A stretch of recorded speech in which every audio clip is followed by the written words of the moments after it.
Good morning students. हमने पिछले video में दुर्खिम के सामाजिक तथ्य की बात की, दुर्खिम के श्रम विभाजन की बात की। आज हम श्रम विभाजन के उदय के कारणों की बात करेंगे कि श्रम विभाजन के उदय के कारणों के संबंध में दुर्खिम क्या कहते हैं। दुर्खाइम के अनुसार समाज में श्रम विभाजन एक भौतिक सामाजिक तथ्य है। इसका अर्थ है कि उत्पादन और सेवा सृजन की प्रक्रिया अनेक लोगों में विभाजित हो गई है। प्राचीन समाज में एक ही व्यक्ति को अनेक कार्य करने पड़ते थे, अब अलग अलग व्यक्ति अलग अलग कार्य करते हैं। दुर्खिम के अनुसार श्रम विभाजन के उदय के दो कारण हैं, एक गत्यात्मक घनत्व और दूसरा नैतिक घनत्व। पहला गत्यात्मक घनत्व था नैतिक घनत्व और दूसरा भौतिक घनत्व। सरल शब्दों में अगर हम कहें तो नैतिक घनत्व का अर्थ है लोगों में अधिक संपर्क और अधिक एकता का होना। भौतिक घनत्व का अर्थ है जनसंख्या का अधिक होना। श्रम विभाजन एवं समाज में परिवर्तन गत्यात्मक घनत्व से पैदा होता है। तो गत्यात्मक घनत्व आपका, वो कहते हैं कि अगर समाज में आपका जो श्रम विभाजन है, समाज में परिवर्तन है, वो आपका गत्यात्मक घनत्व से पैदा होता है। एल कोजर ने गत्यात्मक घनत्व को दो पक्षों में बांट दिया।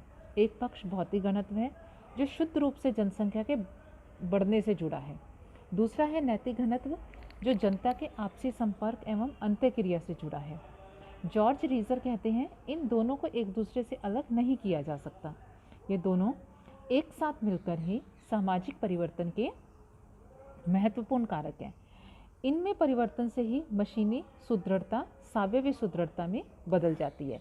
तो हमने देखा कि उन्होंने कारण क्या दिए कि उदय के दो कारण हैं, एक तो गत्यात्मक घनत्व और दूसरा भौतिक घनत्व। वो कहते हैं कि इनसे समाज में श्रम विभाजन का उदय होता है। दुर्खाइम की इस मामले पर आलोचना भी इस मामले में दुर्खाइम की आलोचना इस मामले में गंभीर है। उनका तर्क है कि एक सामाजिक तथ्य की व्याख्या दूसरे सामाजिक तथ्य से की जा सकती है, यहाँ खंडित हुआ। जनसंख्या एक जैविक तथ्य है। यह सही है कि दुर्खाइम ने जनसंख्या और इसके वितरण को एक भौतिक सामाजिक तथ्य कहा। बर्न्स एवं बेकर ने कहा दुर्खाइम ने अपने ही तर्क को खारिज किया है। जॉर्ज रीजर के अनुसार जनसंख्या की वृद्धि एवं अंत्यक्रिया की वृद्धि को एक दूसरे से अलग नहीं किया जा सकता।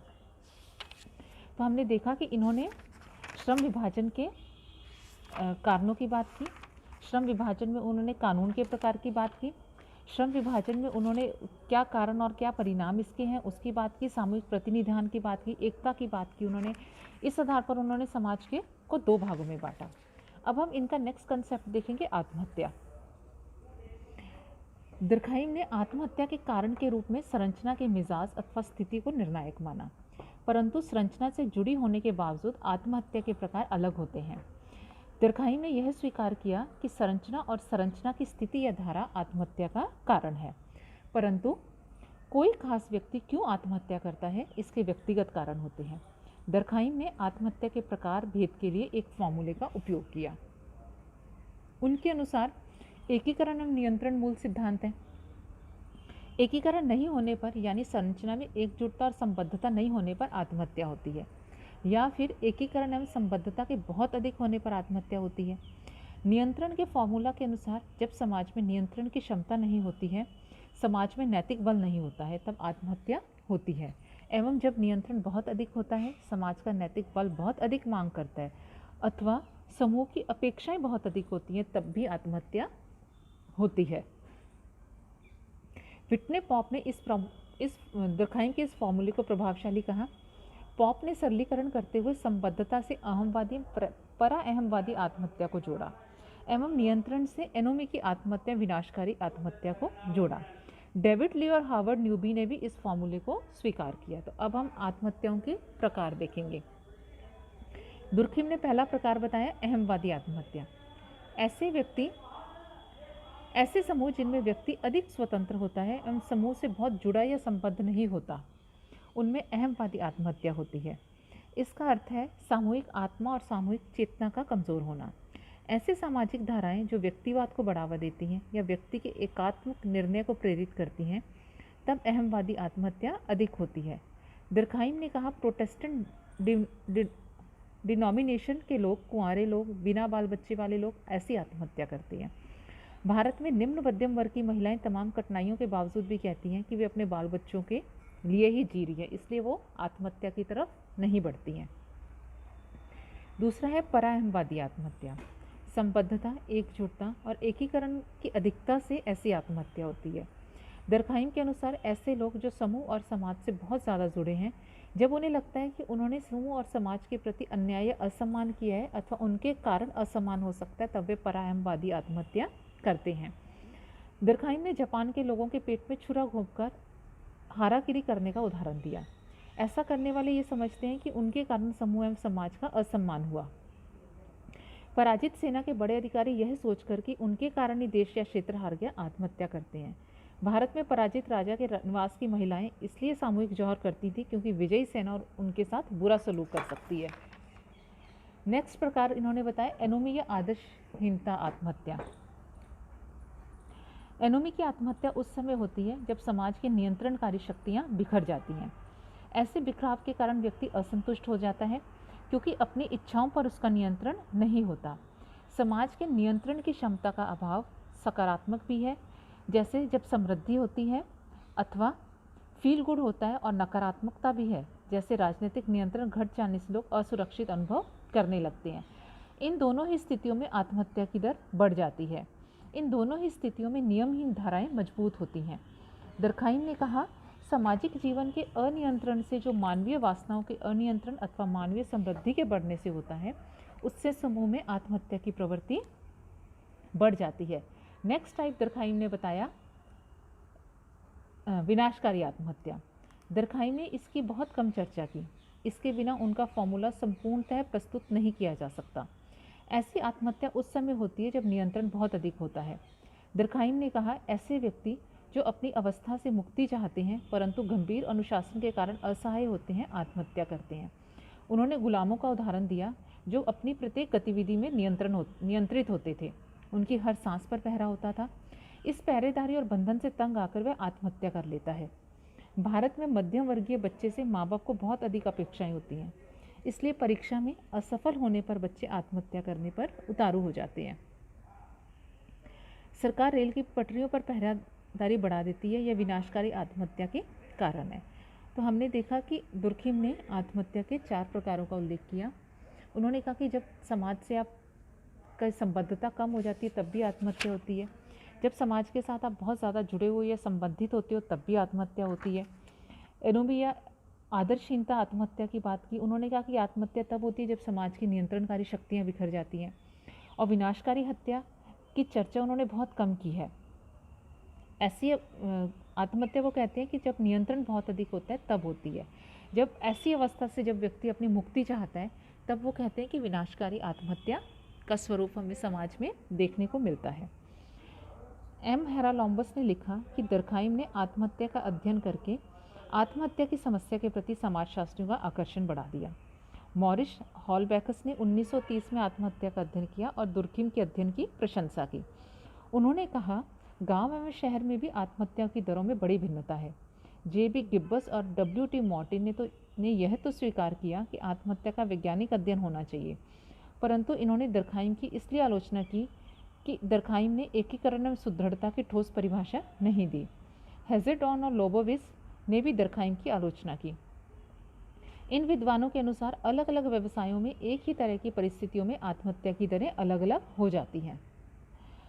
अंतःक्रियावादी दृष्टिकोण को मानने वाले समाजशास्त्री आत्महत्या के संदर्भ में दरखाइम की अधिक आलोचना करते हैं। डगलस ने कहा, अलग अलग संस्कृतियों में आत्महत्या के अलग अलग अर्थ हो सकते हैं। फ्रांसीसी समाजशास्त्री जॉन बैचलर ने कहा, अनेक व्यक्ति नकारात्मक स्थिति से बचने के लिए आत्महत्या करते हैं। जैसे भारतीय किसान बैंक का कर्ज नहीं दे पाने पर आत्महत्या करता है। आक्रामक आत्महत्या दूसरों को हानि पहुंचाने के लिए की जाती है। भारत में लोग बहुत बार अपनी मनमानी न कर पाने पर परिवार के लोगों को परेशानी में डालने के लिए भी आत्महत्या कर लेते हैं। बहुत बार आत्महत्या गौरव बढ़ाने के लिए की जाती है। तो हमने देखा कि समाज में हमें आत्महत्या के अलग अलग स्वरूप देखने को मिलते हैं। दुर्खाइम का जो आत्महत्या का अध्ययन था, इसमें उन्होंने बहुत विस्तार से अध्ययन किया।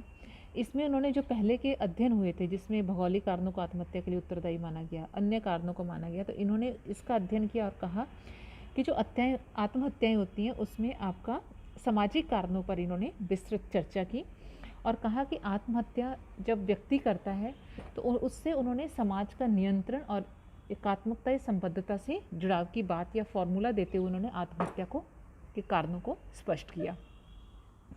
तो इस प्रकार इस वीडियो में हमने देखा, अभी तक हमने दर्कहाइम के बारे में पढ़ा कि दर्कहाइम ने सामाजिक तथ्य की बात की, दर्कहाइम ने श्रम विभाजन का कंसेप्ट दिया, दर्कहाइम ने आत्महत्या का कंसेप्ट दिया। इसके अलावा दर्कहाइम धर्म की भी बात करते हैं कि धर्म एवं समाजशास्त्र की बात करते हैं। टोटमवाद का जो उनका अध्ययन था वो भी है। दर्कहाइम अपने आप को कॉम्ट का बहुत ही उत्तराधिकारी मानते थे। इनका जो सामाजिक तथ्य का आत्महत्या का अध्ययन है, ये आपके विषय में समाजशास्त्र में बहुत ही प्रतिष्ठित अध्ययन माने जाते हैं। तो जब आप इनका अध्ययन करें तो आप ये ध्यान रखें कि इनकी जो आत्महत्या का इन्होंने जो विस्तृत विवेचन किया वो इनकी कृति लेस सोसाइटी में किया है। और इनका जो श्रम विभाजन की बात इन्होंने division of labour in society में की। इस तरह आप सामाजिक तथ्यों की बात आप समाजशास्त्रीय पद्धति के नियम में दुर्खिम करते हैं। तो जब आप दुर्खिम का अध्ययन करें तो आप दुर्खिम की कृतियों का भी अध्ययन करें कि दुर्खिम किस कृति में क्या बात करते हैं। तो इस तरह हमने विस्तार से दुर्खिम के विभिन्न अवधारणाओं की चर्चा की। श्रम विभाजन, दुर्खिम का आत्महत्या, दुर्खिम का श्रम विभाजन, आत्महत्या और सामाजिक तथ्य के बारे में। अब हम दुर्खिम का योगदान देखें हमारे विषय में क्या है। तो हमने दर्कहाइम को समाजशास्त्र का पिता कहा है। अपने समय में वे संभवतः सबसे प्रसिद्ध समाजशास्त्री ही नहीं, समाज विज्ञानी भी थे। रैनर स्टेफेटन और जॉन हैमेट ने कैम्ब्रिज विश्वविद्यालय से प्रकाशित 1984 की अपनी पुस्तक दर्कहाइम एंड मॉडर्न सोशियोलॉजी में लिखा कि दर्कहाइम की रचनाएं न केवल फ्रांस एवं यूरोप में बल्कि संयुक्त राज्य अमेरिका में भी समान रूप से लोकप्रिय थी। दर्कहाइम ने समाज के गठन, समाज के चरित्र, इसके एकीकरण के सिद्धांत, सामाजिक चेतना, संस्थाएं, इनके प्रकार्य, अनुसंधान, समाजशास्त्रीय अनुसंधान की पद्धति आदि पर विस्तृत चर्चा की। तो हम देखते हैं कि उनका जो प्रयास था वो था संतुलित दृष्टि एवं सुसंगत शैली से सामाजिक तथ्यों का विश्लेषण किया जाए। तो सामाजिक तथ्य क्या हैं, इसका उन्होंने स्पष्ट विवेचन किया। दर्कहाइम ने समाजशास्त्र या समूहवाद के क्लेवर में संरचना प्रकार्यवाद को भी प्रस्तुत किया। समाजवाद विज्ञानियों के अंतर्राष्ट्रीय विश्वकोश में 1968 में ये लिखा गया कि दर्कहाइम आधुनिक समाजशास्त्र सिद्धांत के 2 प्रमुख स्तंभकारों में से एक थे। पॉल बार्ट ने अपनी पुस्तक the philosophy of history and sociology में लिखा कि समाजशास्त्रवाद एवं मार्क्सवाद एक ही तरह के विचार हैं। दर्कहाइम के विचारों को प्रकार्यवाद एवं संरचनावाद दोनों से जुड़ा गया। वर्तमान समय में संरचनावाद के पुरोधा के रूप में क्लाउड लेवी-स्ट्रॉस को ही अधिक स्वीकार किया जाता है। दर्कहाइम ने व्यक्ति की तुलना में समूह एवं समाज को प्राथमिकता दी। यह प्राथमिकता वैचारिक एवं नैतिक है। अर्थव्यवस्था की चर्चा में भी दर्कहाइम ने इसे व्यक्ति की आवश्यकताओं को पूरा करने वाली व्यवस्था कहा। तो इस प्रकार दर्कहाइम ने समाज एवं समूह को महत्वपूर्ण माना। समाजशास्त्र में सामाजिक अहमवाद तथा सामाजिक प्राधिकार की बात करते हैं। तो इस तरह हम देखते हैं कि दर्कहाइम ने अनेक अवधारणाओं की बात की। धन्यवाद।